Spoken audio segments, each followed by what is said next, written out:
Finally One UI 7 നമുക്ക് കിട്ടിയിരിക്കുകയാണ്. Samsung കലക്കിയിട്ടുണ്ടെന്നാണ് എല്ലാവരും പറയുന്നത്. നമുക്ക് ഇന്ന് ഇവിടെ ഡയറക്റ്റ് ആയിട്ട് അത് പരിശോധിക്കാം. പിന്നെ ഈ iOS 18 One UI 7 side by side പിടിക്കുമ്പോൾ നല്ല മാച്ച് തോന്നും. അത് പിന്നെ അങ്ങനെയാണല്ലോ, എന്തായാലും അങ്ങോട്ടും ഇങ്ങോട്ടും കൊടുക്കലും അങ്ങനെയൊക്കെ ഇവർ തമ്മിലുണ്ട്. അതുകൊണ്ട് നമ്മൾ അതൊന്നും നോക്കണ്ട. എങ്ങനെയുണ്ട് One UI 7, അതിലത്തെ പ്രധാനപ്പെട്ട കാര്യങ്ങൾ എന്തൊക്കെയാണ് മാറ്റങ്ങൾ എല്ലാം കാണിക്കാം. ആദ്യം തന്നെ ഇതിപ്പോൾ ബീറ്റാ വേർഷനാണ്, എല്ലാവർക്കും കിട്ടിയിട്ടുണ്ടാവില്ല. വരും ദിവസങ്ങളിൽ മെമ്പേഴ്സ് ആപ്പ് വഴി നിങ്ങൾക്ക് ഇതിന്റെ നോട്ടിഫിക്കേഷൻ വരും, അപ്പോൾ നിങ്ങൾക്ക് ഇൻസ്റ്റാൾ ചെയ്യാം. പിന്നെ ഈ അപ്ഡേറ്റ് ചെയ്താൽ വല്ല ഗ്രീൻ ലൈൻ ഇഷ്യൂ ഒക്കെ വരുമോ, അടിച്ചു പോകുമോ എന്നൊക്കെ ചോദിച്ചാൽ ഇപ്പോഴേക്കും ഒരു കുഴപ്പമില്ല. അതുകൊണ്ട് റിസ്ക് എടുത്താലും ചെയ്യാൻ നിൽക്കുമെന്നും വേണ്ട, സിറ്റുവേഷനൊക്കെ വളരെ മോശമാണല്ലോ. സോ എന്നാലും ഞാൻ ചെയ്തിട്ടുണ്ട്, ഇപ്പോഴേക്കും കുഴപ്പമില്ല. എന്തെങ്കിലും കുഴപ്പമുണ്ടാവുകയാണെങ്കിൽ തീർച്ചയായിട്ടും നമ്മൾ അപ്ഡേറ്റ് ചെയ്യാം. ഇപ്പോഴേക്കും നമുക്ക് ഇതിന്റെ ഫീച്ചേഴ്സ് എന്തൊക്കെയാണെന്നുള്ളത് ഒന്നൊന്നായിട്ട് പരിശോധിക്കാം. ഇതിലെ പ്രധാന മാറ്റങ്ങൾ എന്ന് പറഞ്ഞാൽ ഒന്നാമത്തെ കാര്യം, ആനിമേഷനൊക്കെ വളരെ നന്നായി സ്മൂത്തായി മാറിയിട്ടുണ്ട് എന്നുള്ളതാണ് പ്രധാനമായിട്ട് പറയുന്നത്. നമ്മൾ ഈ വീഡിയോ ത്രൂ ഔട്ട് എല്ലാ ഫീച്ചേഴ്സും കാണിക്കുമ്പോൾ ആനിമേഷൻസ് എങ്ങനെ വരുന്നു പോകുന്നു എന്നുള്ളത് നിങ്ങൾ തന്നെ കണ്ട് മനസ്സിലാക്കിക്കോളൂ. ആദ്യം തന്നെ നമുക്ക് ഇതിന്റെ നോട്ടിഫിക്കേഷൻ പാനലിൽ കാര്യമായൊരു ചേഞ്ച് വന്നിരിക്കുന്നത് നിങ്ങൾക്ക് ഇവിടെ കാണാം. നമ്മൾ താഴോട്ട് വലിക്കുമ്പോൾ നോട്ടിഫിക്കേഷൻസ് വരുമ്പോൾ അതിനകത്ത് ആ ഒരു ഷേപ്പുകൾ, ആ ടെക്സ്റ്റ് ഒക്കെ എഴുതി കാണിക്കുന്ന ആ നോട്ടിഫിക്കേഷനുകൾ ഷേപ്പുകൾ കൂടുതൽ റൗണ്ടഡ് ആയിട്ടുണ്ട്. ഒരു ഓവൽ ഷേപ്പ് കംപ്ലീറ്റ് ആയിട്ട് അങ്ങനെ ആയിരിക്കുന്നു എന്നുള്ളതാണ് നമുക്ക് കാണാൻ കഴിയുന്ന ഒരു പ്രധാന മാറ്റം. പിന്നെ നേരെ വലിക്കുമ്പോൾ ഇപ്പൊ നോട്ടിഫിക്കേഷൻ പാനൽ ഈ രീതിയിൽ വരികയാണ് ചെയ്യുന്നത്. പിന്നെ ഇവിടുന്ന് റൈറ്റിലോട്ട് നീക്കി കഴിഞ്ഞാലാണ് നമുക്ക് ക്വിക്ക് സെറ്റിംഗ്സ്, ആ ക്വിക്ക് സെറ്റിംഗ്സ് മുഴുവൻ കാണാൻ കഴിയുക. അല്ലെങ്കിൽ നമുക്ക് ഡയറക്റ്റ് മുകളിൽ നിന്ന് കോർണറിൽ നിന്ന് താഴേക്ക് വലിക്കുകയാണെങ്കിലും ഈ ക്വിക്ക് സെറ്റിംഗ് ഫുൾ ആയിട്ട് ഡയറക്റ്റ് ആയിട്ട് നമുക്ക് കിട്ടും. So notification area and quick setting access ചെയ്യുന്നതിൽ മാറ്റം വന്നിരിക്കുന്നു. ക്വിക്ക് സെറ്റിംഗിൽ നിങ്ങൾക്ക് കാണാം കൂടുതൽ റൗണ്ടഡ് ആയ ഷേപ്പിലും ഇത്തിരി വ്യത്യസ്തതകൾ വരുത്തിയിട്ടുണ്ട് ഇതിൽ One UI 7 വരുമ്പോൾ. 6ന്റെ മുമ്പത്തെ വേർഷൻ എങ്ങനെ ആയിരുന്നുള്ളൂ ഞാൻ അവിടെ കാണിക്കുന്നുണ്ട്, നിങ്ങൾക്ക് കാണാം. പിന്നെ ഓഡിയോ ബ്രൈറ്റ്നസ് കൺട്രോൾ അങ്ങനെയുള്ള കാര്യങ്ങൾ എല്ലാത്തിലും നമുക്ക് ടാപ്പ് ആൻഡ് ഹോൾഡ് ചെയ്തുകൊണ്ട് അതിനെ എക്സ്പാൻഡ് ചെയ്ത് കൂടുതൽ ഡീറ്റെയിൽഡ് ആയിട്ട് കൺട്രോൾ ചെയ്യാൻ സാധിക്കും. ജസ്റ്റ് ടാപ്പ് ആൻഡ് ഹോൾഡ് ചെയ്താൽ മതി. സോ അപ്പോൾ ഇങ്ങനെ കൂടുതലായിട്ടുള്ള കൺട്രോളുകൾ നമുക്ക് അപ്പോൾ അവൈലബിൾ ആവും, നമുക്ക് വേണ്ട രീതിയിൽ കൺട്രോൾ ചെയ്യാം. പിന്നെ ഈ കൺട്രോൾ സെന്ററിനെ മൊത്തത്തിൽ നമുക്ക് കസ്റ്റമൈസ് ചെയ്യാൻ പറ്റും. ജസ്റ്റ് എഡിറ്റ് കൊടുത്തു കഴിഞ്ഞാൽ പിന്നെ ഓരോന്നും ടാപ്പ് ആൻഡ് ഹോൾഡ് ചെയ്തിട്ട് ഇഷ്ടമുള്ള ഭാഗത്തേക്ക് നീക്കി വെക്കാൻ പറ്റും, സാധിക്കുന്ന ഒരു സൗകര്യം കൊണ്ടുവന്നിട്ടുണ്ട്. പിന്നെ കൂടുതൽ ക്വിക്ക് സെറ്റിംഗ് കിട്ടാൻ നമുക്ക് ഈ ക്വിക്ക് നമ്മൾ നേരെ താഴോട്ട് തന്നെ വലിച്ചാൽ മതി, ക്വിക്ക് സെറ്റിംഗ് ഫുൾ ആയിട്ട് നമുക്ക് ഓപ്പൺ ആയി കിട്ടും. സോ അപ്പോൾ ഇങ്ങനെയാണ് notification and quick setting area complete ഒരു ഫ്രഷ് ലുക്കിലേക്ക് കൊണ്ടുവന്നിരിക്കുന്നു. പിന്നെ അടുത്തൊരു പുതിയ ഐറ്റമാണ് നൗ ബാർ. ഇത് ക്ലിക്ക് ചെയ്താൽ നമുക്ക് മുകളിലേക്ക് എക്സ്പാൻഡ് ആയി വരും. അത് വീണ്ടും പുറത്തോടെ ടച്ച് ചെയ്താൽ അത് നൗ ബാർ എന്ന ചെറിയ ബാറിലേക്ക് ചുരുങ്ങി പോകും. വേറെ എവിടെയല്ല, നമ്മുടെ ഐഫോണിൽ കണ്ടിട്ടുള്ള ഡൈനാമിക് ഐലൻഡിന്റെ ആ ഒരു സെറ്റപ്പാണ് മിക്കവാറും എല്ലായിടത്തും കാണുന്നതാണ്. ഇപ്പോൾ ഇതിലും വന്നിട്ടുണ്ട്. സോ One UI 7ന്റെ ആ ഒരു ഫീച്ചറിലേക്ക് വരുമ്പോൾ ഈ രീതിയിലാണ്. ജസ്റ്റ് ടാപ്പ് ചെയ്താൽ വലുതായി വിഡ്ജറ്റ് ഓപ്പൺ ആയി വരും. നിങ്ങൾ ടൈമർ അല്ലെങ്കിൽ വോയിസ് റെക്കോർഡർ അങ്ങനത്തെ സാധനങ്ങളൊക്കെ ആണെങ്കിൽ അവിടെ തന്നെ ഒന്ന് വലുതായി കാണിക്കും. മ്യൂസിക് പ്ലേ ചെയ്യുമ്പോൾ മാത്രമാണത് ഇങ്ങനെ ഫുള്ളായിട്ട് വലുതായിട്ട് ആ ആൽബം ആയിട്ട് കാണിക്കുന്ന രീതിയിലേക്ക് വരുള്ളൂ. പിന്നെ ഒന്നിലധികം ലൈവ് ആക്ടിവിറ്റികൾ ഒരേ സമയം വർക്ക് ചെയ്യുന്നുണ്ടെങ്കിൽ, അതായത് ഇപ്പോൾ ഒരു വോയിസ് റെക്കോർഡർ വർക്ക് ചെയ്യുന്നുണ്ട്, ടൈമർ വർക്ക് ചെയ്യുന്നുണ്ട്, മ്യൂസിക് വർക്ക് ചെയ്യുന്നുണ്ട്, ഇത് മൂന്നും ഒരുമിച്ച് വർക്ക് ചെയ്യുന്നുണ്ടെങ്കിൽ നമുക്കിവിടെ 3 സ്റ്റാക്കായിട്ട് അടിയിലേക്കായിട്ട് അത് വർക്ക് കിടക്കുന്നുണ്ടാവും. നമുക്കിങ്ങനെ സ്വൈപ്പ് ചെയ്തുകൊണ്ട് അതിൽ ഓരോന്നും കാണാനും ഓരോന്നിനും ടച്ച് ചെയ്ത് വർക്ക് ചെയ്യിപ്പിക്കാനും സാധിക്കുന്ന ഒരു സൗകര്യം ഇതിൽ വന്നിട്ടുണ്ട്. പിന്നെ ലൈവ് ആക്ടിവിറ്റിയുടെ ഒരു കാര്യമുള്ളത് ലോ സ്ക്രീനിൽ, അതായത് ഓൾവേസ് ഓൺ ഡിസ്പ്ലേയിലും നമുക്ക് ആ ഒരു ലൈവ് ആക്ടിവിറ്റി താഴെയായിട്ട് കാണാൻ സാധിക്കും. ചെറുതായിട്ട് നമ്മൾ ഡബിൾ ടാപ്പ് ചെയ്ത് കഴിഞ്ഞാൽ ഓൺ ആകുമ്പോൾ കൂടുതൽ ലൈവ് ആക്ടിവിറ്റിയും ആക്ടിവേറ്റ് ആയിക്കോളും. സോ നൗ ബാർ എന്ന് പറയുന്ന ഒരു പുതിയ സംവിധാനം, നമ്മുടെ ആപ്പിളിന്റെ ഡൈനാമിക് ഐലൻഡിന്റെ സംവിധാനം ഇവർ താഴെ കൊണ്ടുവന്നിരിക്കുന്നു, നൗ ബാർ എന്ന പേര്.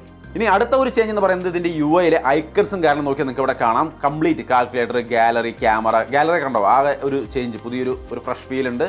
കാൽക്കുലേറ്ററൊക്കെ നല്ല ഫ്രഷ് ഫീൽ ഉണ്ട്. ക്യാമറ ഐക്കൺ മാറിയിട്ടുണ്ട്. സോ പഴയതിൻ്റെയൊക്കെ ലുക്ക് നിങ്ങൾക്ക് അവിടെ കാണാൻ ഞാൻ മുകളിൽ കാണിക്കുന്നുണ്ട്.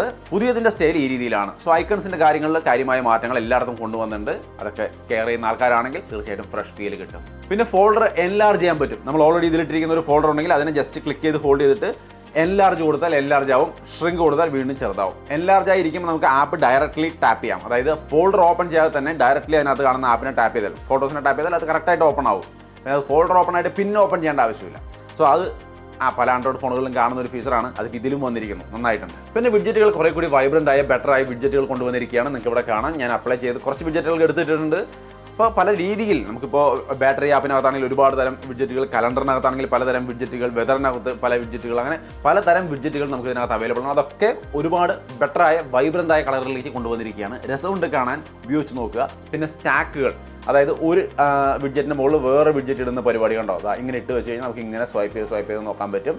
സോ സ്റ്റാക്ക് പരിപാടിയും ഉണ്ട്. പിന്നെ ഈ വിഡ്ജറ്റ് നമുക്ക് കുറേയൊക്കെ കസ്റ്റമൈസ് ചെയ്യാൻ പറ്റും, അഡ്ജസ്റ്റ് ചെയ്യാൻ പറ്റും. ഇപ്പോൾ ഒരു വിഡ്ജറ്റ് ആണെങ്കിൽ നമ്മളത് ക്ലിക്ക് ചെയ്ത് പിടിച്ച് കഴിഞ്ഞാൽ സെറ്റിംഗ്സ് എടുത്താൽ ആ വിഡ്ജറ്റിനെ കൺട്രോൾ ചെയ്യാനുള്ള ഓപ്ഷൻസ് നമുക്ക് അപ്പോൾ ഷേപ്പ്, എന്ത് ബാക്ക്ഗ്രൗണ്ട് ഷേപ്പ് വേണോ അത് പല ഷേപ്പിലേക്ക് മാറ്റാൻ സാധിക്കും. എല്ലാ വിഡ്ജറ്റിനും എല്ലാ ഓപ്ഷനും വരുന്നില്ല, കുറച്ച് കുറവാണ് വരുന്നത്, എന്നാൽ കുറേയൊക്കെ കൂടുതൽ ഓപ്ഷൻസും ഉണ്ട്. അപ്പോൾ തീർച്ചയായിട്ടും ആ സെറ്റിംഗ്സ് എടുത്ത് നിങ്ങൾ ഓരോ വിഡ്ജറ്റും ട്രൈ ചെയ്ത് നോക്കുക. വിഡ്ജറ്റുകളിൽ ഒരുപാട് മാറ്റങ്ങൾ കൊണ്ടുവന്നാണ്. ഇനി അടുത്തൊരു മാറ്റം എന്ന് പറയുന്നത് ആപ്പ് ഡ്രോയുടെ കാര്യത്തിലാണ്. ജസ്റ്റ് ആപ്പ് ഡ്രോ ഇങ്ങനെ മുകളിലോട്ട് വലിച്ചു കഴിഞ്ഞാൽ നമുക്ക് ആപ്പ് ഡ്രോ നോർമലി വരും.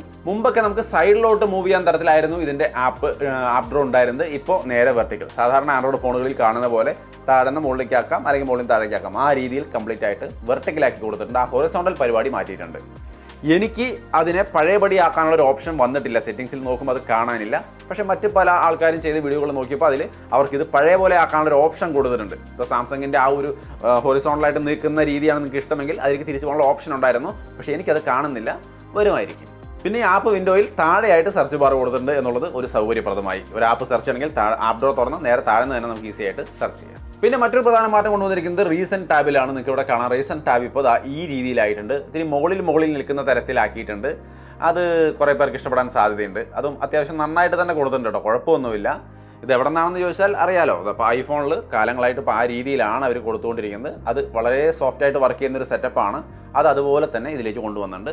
അതെന്തായാലും നന്നായിട്ടുണ്ട്, മോശമായിട്ടില്ല. എല്ലാം ക്ലിയർ ആയിട്ട് ചെയ്തിട്ടുണ്ട്. പിന്നെ മറ്റൊരു ചേഞ്ച് പ്രധാനമായിട്ടും ബാറ്ററി ഐക്കണിൻ്റെ ഉള്ളിൽ പെർസെൻറ്റേജ് ബാറ്ററി ലെവൽ എഴുതി കാണിക്കുന്ന ഒരു സംവിധാനം കൊണ്ടുവന്നിട്ടുണ്ട്. സോ ഒറ്റ നോട്ടത്തിൽ നമുക്ക് അതിൻ്റെ ഉള്ളിൽ തന്നെ സ്ഥലം കുറവ് മതി, പെർസെൻറ്റേജ് അടക്കം കാണാം. പിന്നെ അടുത്തൊരു കാര്യം ഗാലക്സി എയിൽ വന്നിരിക്കുന്ന മാറ്റങ്ങളാണ്. മാറ്റങ്ങൾ എന്ന് പറയുമ്പോൾ നമ്മൾ ജസ്റ്റ് നോർമലി ഒരു ടെക്സ്റ്റ് ടൈപ്പ് ചെയ്തു നമ്മൾ അവിടെ ഗാലക്സി എ അമർത്തി കഴിഞ്ഞാൽ നമുക്ക് നോർമലി മുമ്പ് വേറൊരു സ്റ്റൈലിലായിരുന്നു അതിൻ്റെ എഫക്റ്റുകൾ വരായിരുന്നു. ആ റൈറ്റിംഗ് ടൂളും മറ്റു കാര്യങ്ങളൊക്കെ വരാറ്. ഇപ്പോൾ ഈ രീതിയിലാണ് വരുന്നത്. അതും ഒരു വ്യത്യാസമായി. പിന്നെ അടുത്തൊരു മാറ്റം എന്ന് പറയുന്നത് ക്യാമറ കൺട്രോളിലാണ്. നിങ്ങൾക്ക് ഇവിടെ കാണാം. ക്യാമറ നമ്മൾ എടുത്തു കഴിഞ്ഞാൽ മുൻപ് അതിൻ്റെ മുകളിലും താഴെയുമായിട്ടാണ് കൺട്രോളുകൾ മുഴുവനായിട്ടുണ്ടായിരുന്നത്. ബട്ട് ഇപ്പോഴേക്ക് വന്നിട്ട് താഴെ തന്നെ നമുക്ക് ഒരു കൈയിൽ ഫോൺ പിടിച്ച് നിൽക്കുന്ന സമയത്ത് ആ കൈ കൊണ്ട് തന്നെ ആക്സസ് ചെയ്യാൻ കഴിയുന്ന തരത്തിൽ കൊടുത്തിരിക്കുകയാണ്. ജസ്റ്റ് ആ സൈഡിലുള്ളൊരു 4 ഡോട്ടിൽ ക്ലിക്ക് ചെയ്താൽ കൺട്രോളുകൾ മൊത്തം ഓപ്പൺ ആയി വരും. നമുക്ക് ടൈമറോ എന്ത് കാര്യങ്ങളാണ്, മെഗാ പിക്സലോ റേഷ്യോ അങ്ങനെ എന്ത് വേണമെങ്കിലും അവിടെ അഡ്ജസ്റ്റ് ചെയ്യാൻ സാധിക്കുന്ന ഒരു സൗകര്യം വന്നിട്ടുണ്ട്. സോ അപ്പോൾ ഈസി ആക്സസ് ആക്കിയിട്ടുണ്ട് ക്യാമറ കൺട്രോളുകളുടെ കാര്യത്തിൽ. സോ അപ്പോൾ മൊത്തത്തിൽ പ്രധാനപ്പെട്ട നിങ്ങൾ ഈ ഒരു One UI 7 ഇൻസ്റ്റാൾ ചെയ്ത് കയ്യിലോട്ട് എടുത്തു കഴിഞ്ഞാൽ പ്രധാനമായിട്ട് നിങ്ങൾക്ക് തോന്നാൻ പോകുന്ന പ്രധാനപ്പെട്ട ചേഞ്ചുകളെ കുറിച്ചാണ് ഞാനിവിടെ പറഞ്ഞത്. ഇത് കൂടാതെ ഇതിനകത്ത് ഓരോ ആപ്പിനകത്തും, സാംസങ് ആപ്പിനകത്തും, സാംസങ്ങിൻ്റെ ഓരോ സെറ്റിംഗ്സിനകത്ത്, ബാറ്ററി സെറ്റിംഗ്സിനകത്ത്, എല്ലാ സെറ്റിംഗ്സിനകത്തും കുറേ അധികം മാറ്റങ്ങൾ ഇവർ കൊണ്ടുവന്നിട്ടുണ്ട്. സോ എല്ലാം ഞാനിവിടെ വലിച്ചു വാരി നിരത്തുന്നില്ല. പ്രധാന ചേഞ്ചുകൾ ഇതൊക്കെയാണ് നിങ്ങൾക്ക് ഫീൽ ചെയ്യാൻ പോകുന്നത്. എന്താണ് നിങ്ങൾക്ക് തോന്നിയത്? iOS നിന്ന് ഭയങ്കരമായിട്ട് ഇൻസ്പിറേഷൻ ഉൾക്കൊണ്ട പോലെ തോന്നിയോ, അതോ ഇല്ല സാംസങ് നന്നായിട്ട് ചെയ്തതായിട്ട് നിങ്ങൾക്ക് തോന്നിയോ? നിങ്ങളുടെ കാഴ്ചപ്പാട് തീർച്ചയായിട്ടും കമൻറ്റായിട്ട് ഷെയർ ചെയ്യാം. എന്തായാലും സംഗതി കൊള്ളാം, നൈസായിട്ട്. അതിങ്ങനെ ഹൊറിസോണ്ടലായിട്ട് തിരിക്കുമ്പോഴൊക്കെ ആ വിഡ്ജറ്റ് കറക്റ്റായിട്ട് നിൽക്കുന്നുണ്ട് കേട്ടോ. നമ്മളിങ്ങനെ പിടിക്കുമ്പോൾ കറക്റ്റാണ്, ഇങ്ങനെ വെക്കുമ്പോൾ അത് ഡാമേജ് ആയിട്ട് ഒരുമാതിരി സ്ട്രെച്ചായി പോകുന്ന ഒരു അവസ്ഥയൊക്കെ ഉണ്ടായിരുന്നു. അതൊക്കെ മാറിയിട്ടുണ്ട്. ഇപ്പോൾ കണ്ടോ, കറക്റ്റ് ഇങ്ങനെ നിൽക്കുന്ന പോലെ തന്നെ ഇങ്ങനെയും നിൽക്കുന്നുണ്ട്. സോ അതൊക്കെ നന്നായി. അങ്ങനെ ഒരുപാട് നൈസ് മാറ്റങ്ങൾ ഇതിനകത്തുണ്ട്. തീർച്ചയായിട്ടും നിങ്ങൾക്ക് ഇതൊരു നല്ല എക്സ്പീരിയൻസ് ആയിരിക്കും. One UI 7 സാംസങ്ങിൻ്റെ UIകളിൽ തന്നെ നല്ലൊരു എക്സ്പീരിയൻസ് ആയിട്ടാണ് എനിക്ക് തോന്നിയത്. സോ നിങ്ങൾ ഒരുപാട് പേര് വെയിറ്റ് ചെയ്യുന്നുണ്ടാവും. വെയിറ്റ് ചെയ്യൂ. മെമ്പേഴ്സ് ആപ്പിൽ നോക്കിയിരിക്കുക, നോട്ടിഫിക്കേഷൻ വരും. ബീറ്റ വെർഷനാണ്, ബഗ്സ് ഒക്കെ ഉണ്ടാവാം. അതുകൊണ്ട് കെയർഫുള്ളായിട്ട് നിങ്ങളുടെ പ്രൈമറി ഫോണിൽ ഇൻസ്റ്റാൾ ചെയ്യുന്നത് കഴിവതും ഒഴിവാക്കുക. അപ്പോൾ തീർച്ചയായിട്ടും ട്രൈ ചെയ്ത് നോക്കുക. ഒക്കെ നന്നായിരിക്കുന്നു. ആകെ എനിക്കിതിൽ ഒരു ഇഷ്ടക്കേട് തോന്നിയത് ഈ ആപ്പ് ഡ്രോ ഉണ്ടല്ലോ, ഇത് ഭയങ്കരമായിട്ട് വലുതായിട്ടുള്ള പോലെ. ഇതിൻ്റെ ഐക്കൺസിൻ്റെ സൈസ് ഒന്ന് ചെറുതാക്കാനുള്ള ഒരു ഓപ്ഷൻ കണ്ടില്ല. എനിക്ക് തോന്നിയതാണ്. നിങ്ങൾക്ക് എന്ത് തോന്നിയുള്ളത് തീർച്ചയായിട്ടും കമൻറ്റായിട്ട് ഷെയർ ചെയ്യാം. നെഗറ്റീവോ പോസിറ്റീവോ എന്താണോ നിങ്ങൾക്ക് തോന്നിയത് തീർച്ചയായിട്ടും ഷെയർ ചെയ്യാം. വീഡിയോ ഇഷ്ടപ്പെട്ടാൽ ലൈക്ക് ചെയ്യാനും ഷെയർ ചെയ്യാനും മറക്കണ്ട. വീണ്ടും ഒരു വീഡിയോയിൽ കാണാം.